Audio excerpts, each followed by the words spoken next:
We've all seen this pattern, right? Prophets are sent, the truth is made crystal clear, and yet, somehow, division and conflict still follow. It's a puzzle. So in this explainer, we're going to dig into that puzzle and uncover how this ancient wisdom really calls us to move from just knowing something to actually doing something about it. Let's begin. أعوذ بالله من الشيطان الرجيم بسم الله الرحمن الرحيم. I seek refuge in God from the rejected adversary.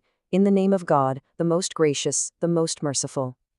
So this is the core tension we're looking at. The guidance was there, the signs were undeniable, it wasn't a lack of information, so the big question is, what went wrong? Why does so much clarity often lead to conflict instead of bringing people together? To start, we have to look at this historical pattern. The Quran itself points to this recurring story, this human tendency that seems to pop up again and again, explaining why this conflict isn't just a one-time thing. This single verse kind of lays out the whole story. It says, look, God sent messengers with clear, undeniable signs, but it was the communities that came after them who fell into disagreement and conflict. It's this profound and repeating paradox. And this brings us to a really crucial takeaway, something scholars like Ibn Kathir pointed out. The problem wasn't the message. The root of all this division is a human choice, a choice to resist the very truth that's been laid out right in front of us. Okay, so if the problem is human choice, where does that choice even begin? This is where we shift our focus. We move away from the big stage of outer history and we turn inward to the landscape of the human heart. And this is the question we're really being pushed to ask. It's so easy to point fingers at history, at them, at other people, but the real work begins when we ask ourselves, where does this division start inside of me? You see, there's this key Arabic term, ikhtilaf. We usually think of it as outer conflict, disagreement between groups. But the Sufi masters taught a much deeper truth.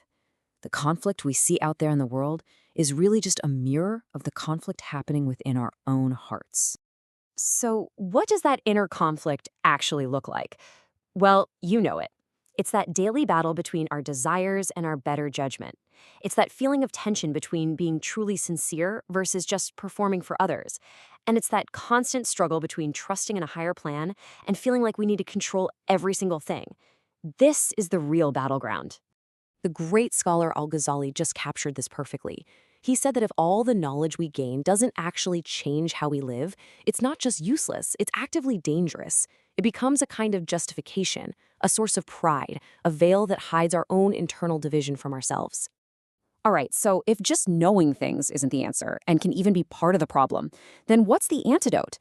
Well, the Quran doesn't just throw more information at us. It gives us a powerful, direct, and very tangible command, an action. Right after talking about them, those people in the past who fell into division, the Quran does something incredible. It just pivots. Suddenly, the camera turns directly onto us, the reader. The address becomes you, and the tone becomes urgent, immediate. It's happening right now. And what is that command? It's not to think more or debate more or learn more. It is one single word. Anfiku. Spend. Give. Act. It's a command to break the paralysis of our divided self through a concrete physical action. But why giving? Why that specific action? The sage Ibn Atiyah explained it so beautifully. What you cannot give away has already taken possession of you. Think about that. You might say you trust God, but that thing you refuse to release, that's what truly owns you. The act of giving is what unifies the self, aligning what we do with what we say we believe. And to add to the urgency, the Quran gives us a very powerful why. Why give now? It paints this vivid picture of a day when the entire economic and social system as we know it will become totally and completely worthless. The verse is so explicit. On that day, the three pillars of worldly power just crumble. First, no trading. You can't buy your way out of it. Second, no friendship. Your most powerful connections are helpless. And third, no intercession.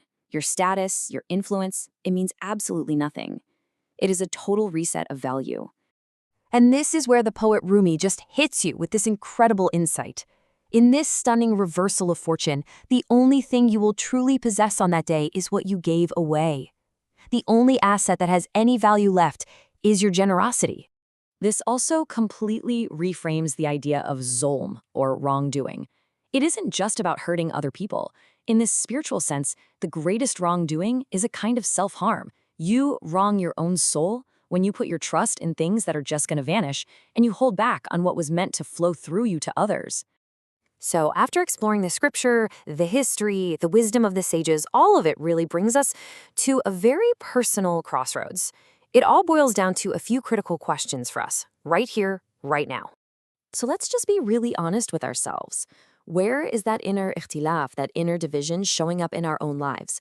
What is that one truth we know in our head but we consistently fail to put into practice with our hands and our hearts? And this really gets to the core of the command to give. What are you clinging to so tightly? Is it your wealth? Is it your status? Is it a deep-seated need for control? What is that thing that you are so afraid to let go of, even though a part of you knows you should? And maybe we can end with this prayer, this supplication, O knower of what I hide, unify what is broken within me. Take from me what veils me from you, and return me empty, so I may be true. This explainer was compiled with deep gratitude by Mir Ali Shah for living the wisdom of the Quran. For any AI-related mispronunciations or errors that may have occurred, we sincerely ask for your forgiveness and for God's acceptance. Thank you so much for joining us.